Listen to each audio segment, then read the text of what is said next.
Asalaamu calaykum waraxmatullaahi wabarakaatu. Kulanti wacan mar kale dhammaantiin meel kastoo aad joogtaan. Kusoo dhawaada Barbaarsame Channel oo aanu had iyo jeer idinka soo gudbinno mowduucyada iyo barnaamijyada ku saabsan tarbiyadda iyo barbaarinta wanaagsan ee carruurta. Sabskrayb garee si aad uga mid noqoto asxaabta nagu xidhan. Like saar haddii aad ka hesho mowduucan, siina sheer garee si uu u gaadho waalidiin kale oo iyaga laftarkoodu ka faa'iidaysan doona. Mowduucan ayaa waxa uu noqon doonaa hinaasaha carruurtu ay hinaasaan marka uu reerka ilmo kale ku soo kordho. Inkastoo inta badan aanay waalidku ku baraarugsanayn, haddana hinaasahani waa xaalad adag oo ay maraan carruurtu marka ilmo kale reerka ku soo kordho, iyada oo lagu arko xilliyadan oo kale calool xanuun, shuban, matag iyo dabeecadda oo ka xumaata. Haddaba, si aan uga hortagno xaaladaha noocan oo kale ah, si aanu u dareemin ama aanay ugu soo wajihin ilmahaaga, ayaa waxa aynu tilmaami doonaa talooyin yar oo kooban kuna saabsan sidii uu ilmuhu u noqon lahaa mid ku faraxsan ilmahooda soo kordhay, hase ahaatee aanay carruurtu u dareemin hinaase iyo xaaladda aynu soo sheegnay. Inta ilmuhu aanu dhalan, kadib ogeysiin aad ogeysiisay carruurta kale ama ilmaha kale ood u sheegtay in uu soo socdo walaalkood ama walaashood, waxa aad samayn kartaa marka aad soo iibiso dharka ilmaha yar ama shandada hooyadu ugu tala gashay in ay dhakhtarka u sii qaadato ee ay ku diyaar garoobayso. Fursad u sii carruurtaada in ay shandadaasi alaabta kugula guraan oo ay kula xidhxidhaan.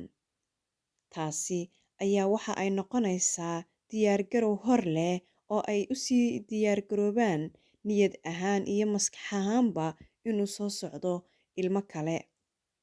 Soo iibi hadyad yar oo sii carruurta xilliga hooyadu ay dhakhtarka ka soo baxdo ee ay guriga ku soo laabato. Taasina waxa ay noqonaysaa ama ay ka dhigan tahay soo dhoweyn hor leh oo ay carruurtu u qaadaan ilmahooda soo kordhay.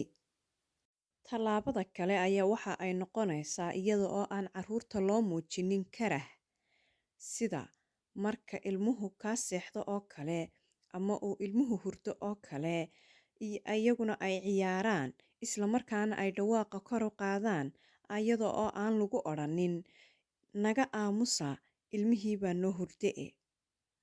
Taas beddelkeeda waxaa lagu odhan karaa fadlan qaylada iga yareeya, dhagaha iyo madaxa ayaa igu xanuunaya, adiga oo aan haba yaraatee soo hadal qaadin ilmaha.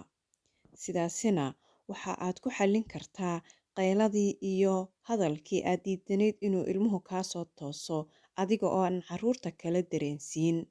Marnaba ma habboona in carruurta la tuso in laga ilaalinayo baybiga yar ee ay walaalaha yihiin. Tusaale ahaan, marka hooyadu naaska ilmaha jaqsiinayso ama uu ilmuhu masaasada cabaayo, u soo dhowee walaalaha kale ama walaalka kale, kuna dheh soo fadhiista halkan, una oggolow in ay taabtaan ama ay salaaxaan ilmaha yar ee ku soo kordhay ee ay walaalaha yihiin.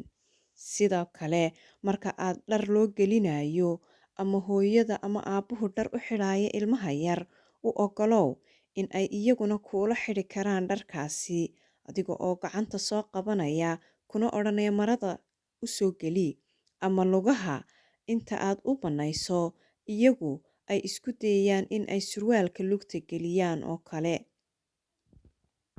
Arrinta kale ee muhiimka ah badanaana aanay waalidiintu samayn ayaa waxa ay tahay in carruurta la saaro mas'uuliyad. Tusaale ahaan, iyada oo lagu odhanayo ilaali baybiga yar.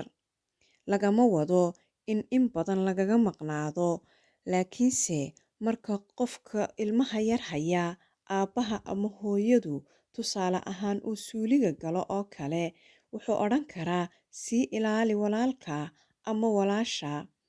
Sidoo kale, haddii uu qolka kale ama meel kale wax yar ka soo qaadanayo, wuxuu sii odhan karaa sii ilaali baybiga.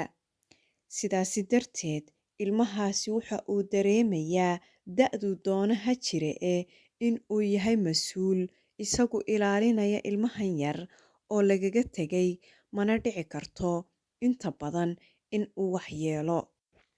Arrinta kale ayaa waxa ay noqonaysaa in ilmaha marka uu dhasho kadib hooyada iyo ilmuhuna guriga ku soo noqdaan. Sida ugu macquulsan, ugu dhaqsaha badan ee ugu suurtagalsan lagu soo celiyo xaaladda guriga caadigeedii hore.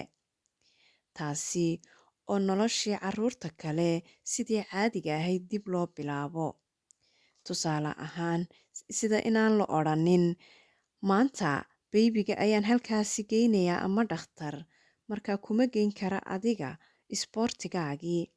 Baybigii ayaa hurdaa, mana toosin karo, markaa iskuulkii kuma kaxayn karo, iyo wixii la mida. Haddii ay jireen waxyaabo ay wada samayn jireen hooyada iyo carruurta kale, taasi oo iyadana dib loo bilaabo si aanay carruurta kale ama ilmaha kale u arkin in uu ilmahan soo kordhay beddelay xaaladda hooyadood. Ugu dambayn, hooyada ayaa waxaa la gudboon in ay xilligan oo kale aad u soo dhoweyso carruurta waaweyn, waayo baahi badan ayay u qabaan dhabteeda iyo dhunkashadeedaba, iyada oo ay dareemayaan in hooyadood qof kale ka qaaday. Sidaasi darteed, haddii ay hooyadu xoog u soo dhoweysato xilligan oo kale carruurta waaweyn, dareenkaasi ayaa meesha ka baxaya iyo hinaasihii ay ka qaadi lahaayeen ilmahooda yar ee soo kordhay. Intaasi ayaynu kusoo gabagabeyneynaa. Haddii aad ka heshay like saar, sii sheer garee, sabskraibtana ha ka ilaawin. Tan iyo kulan dambe waxaan idinku dhaafayaa. Asalaamu calaykum waraxmatullaahi wabarakaatu.